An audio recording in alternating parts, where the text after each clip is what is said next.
Sound test. Umpisa? Ikaw, Daddy?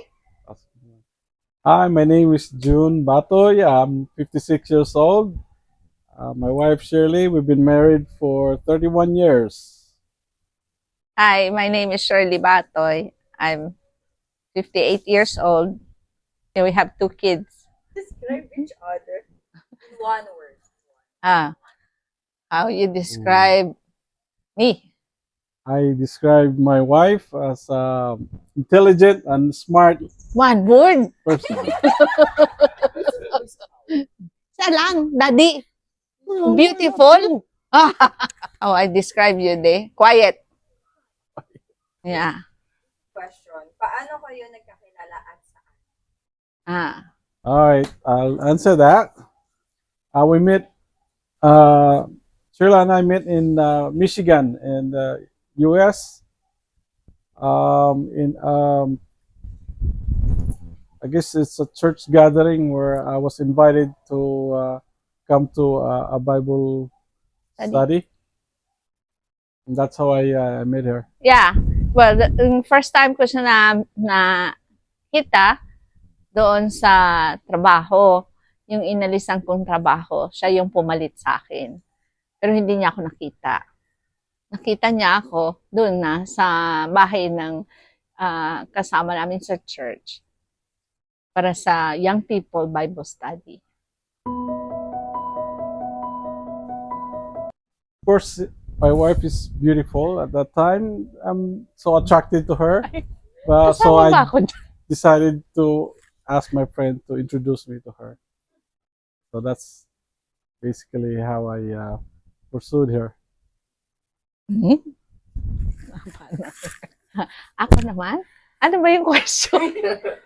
Ano ang tuluyan naging rason para mahulog ang loob mo ng tuluyan? Constant na na pagpunta niya. At saka tawag ng tawag. Grabe, makatawag, text, tawag. BP pa, ano pa noon? Beeper. Deeper. Beeper, constant. Tapos tawag ng tawag, ganun. At parating pumunta sa church. Dapat po sabay niyo sasagutin to. Kailan ang wedding anniversary niyo? December 10. Andi na po tayo sa medium question. Who is the first one na nag-approach? Of course, it was me.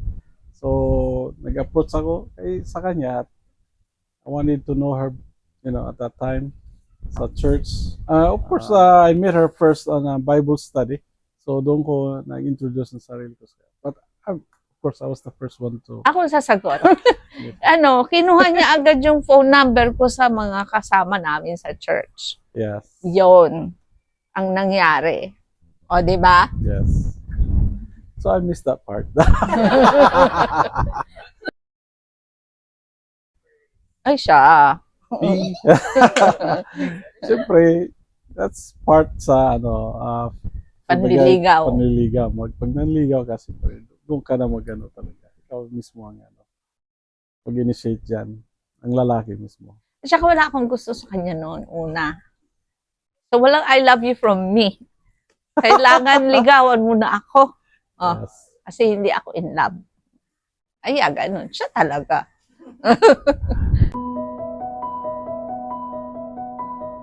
Siya. Siyempre ako. Although medyo may pride tayo ng konti, kahit pa paano. Pero talagang alam ko na ako dapat ang mag-give in at mag-sorry sa kanya. Pagka meron kaming tampuhan. Yes. Ito na po yung sentence answer po tayo. Paano nyo ipinipili ang isa't isa sa may Ako. Kasi iniisip ko parate, mga bata. Kailangan, priority nung nagkaanak mga bata parati. So, parang ang focus bata. Tapos, yung fear of God. Tsaka lahat yung mga sinabi sa Bible, yung forgive, so you will be forgiven. Ganon ang pumapasok sa isip ko pag merong kailangang yung isolve. Kahit pa sino man ang may mali. Basta yun ang pinakauna, yung forgive so you will be forgiven. Tapos mga bata. O, siyempre sa amin naman, pag may malaking desisyon, pinag-usapan din naman talaga. Kailangan dapat pag-usapan yan. Siyempre, desisyon na naming dalawa yun. Kung, Yeah. whether sa family matters or sa business matters. Kahit Pag mga kailangan talagang pag-usapan yan. Pag mga Malalaking ganon, desisyon, ganyan. malaki, hindi ko ma-decide yun ng sarili. Kailangan sabihin ko sa kanya. Kasi, yun automatic ang lalaki, nila na, sila ang mag-decide na final. Oo. Kasi, parang sa culture na rin, pag hindi ko sabihin sa kanya, syempre ma-upset siya. Last question po.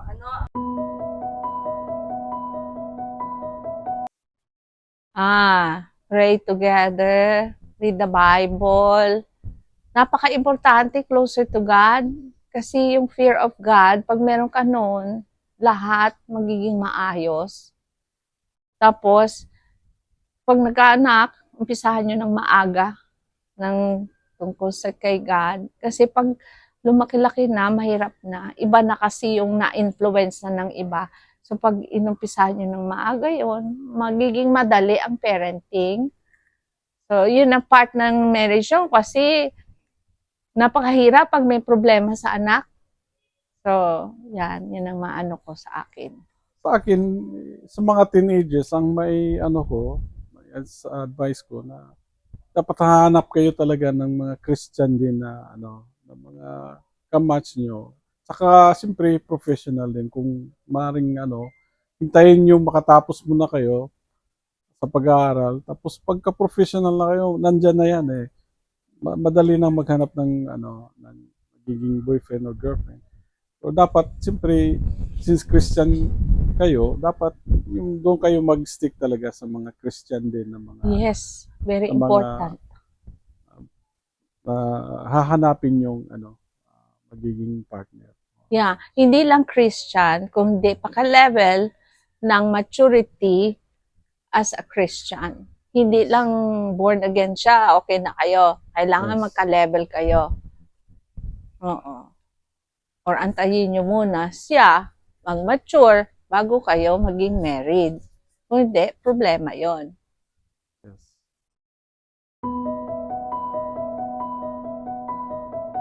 Well, this coming Valentine's Day, Mahal, I just want to say na I love you very much.